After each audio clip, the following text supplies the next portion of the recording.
Penyakit ini sangat merugikan peternak, khususnya peternak kerbau ataupun sapi Bali ya. Ini bertujuan untuk mengantisipasi apakah sudah ada bakteri ataupun kuman yang dimaksud. Untuk pengobatan teman-teman bisa melakukannya dengan untuk jamu ini teman-teman bisa menanyakan langsung pada saya apa saja yang harus kita buat untuk jamunya. Di sini teman-teman bisa untuk resepnya seperti saya katakan tadi, teman-teman bisa langsung menanyakannya kepada saya sehingga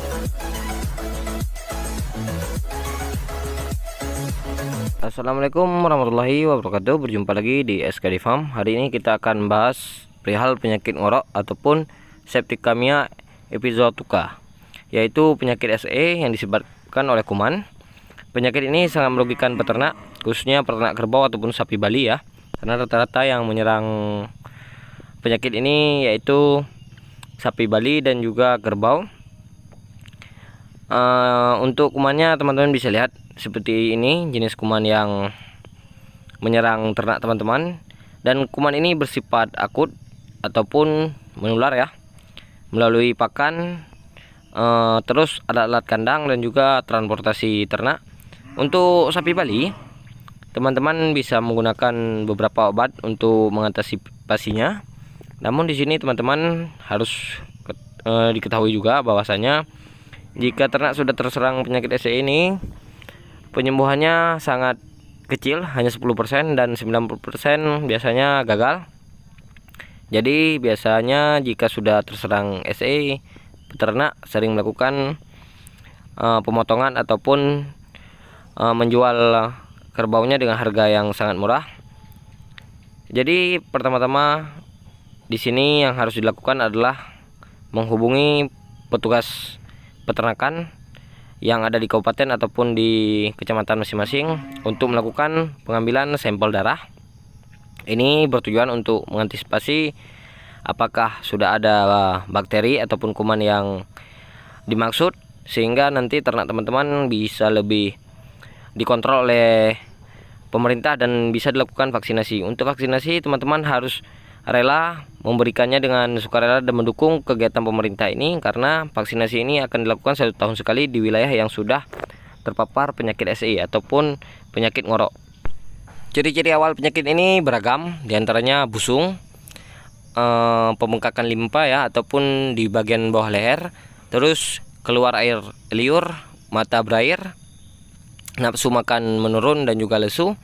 Dan faktor lainnya adalah kandang, yaitu kandangnya terlalu berdesakan ataupun padat sehingga ternak rentan terserang penyakit ini. Untuk pengobatan teman-teman bisa melakukannya dengan antibiotik yang mengandung long aktif ataupun LA seperti Medoxy, Fedoxy dan juga Penstrip dan lain-lainnya yang mengandung LA. Jadi saat ternak teman-teman sudah lemas, maka segera dilakukan pemotongan karena bisa dikonsumsi. Namun untuk pencegahan dini teman-teman bisa memberikan jamu.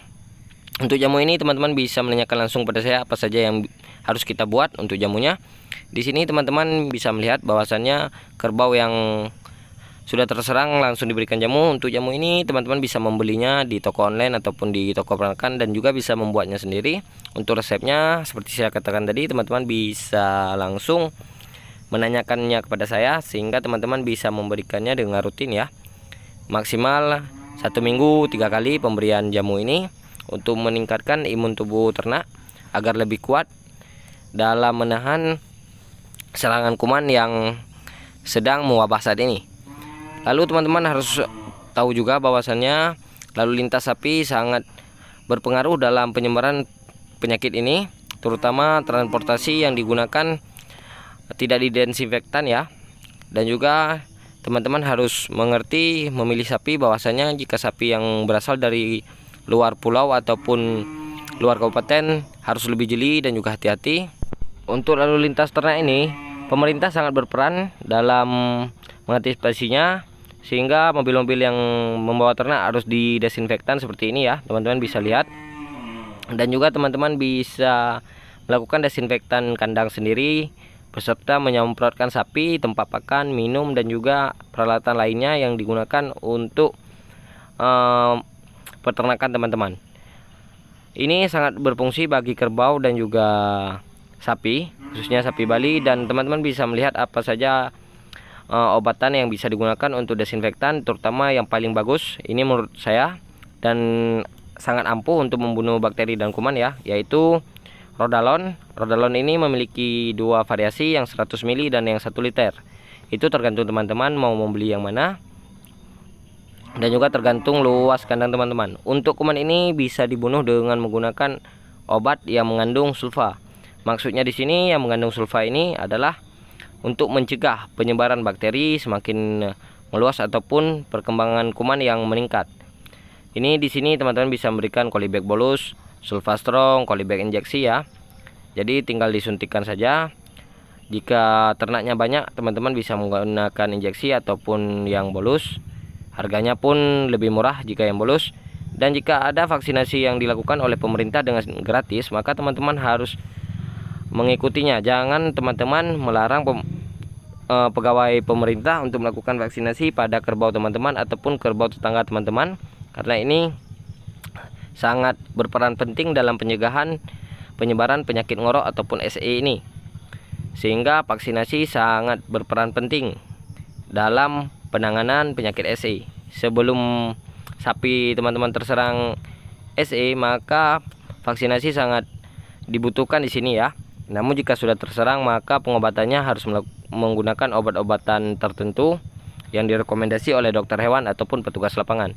Untuk daging ini masih bisa dikonsumsi ya, hanya bagian dalam saja yang teman-teman pindahkan seperti limpa, hati. Itu lebih baik teman-teman musnahkan dengan cara dikubur ataupun dibakar, sehingga bakteri yang ada pada sapi tersebut bisa mati. Dan juga teman-teman harus mengendorkan kepadatan kandang ataupun membagi kandang menjadi lebih efisien sehingga ternak tidak terlalu padat. Semoga video ini bermanfaat dan juga bisa menambah wawasan kita. Terima kasih. Assalamualaikum warahmatullahi wabarakatuh.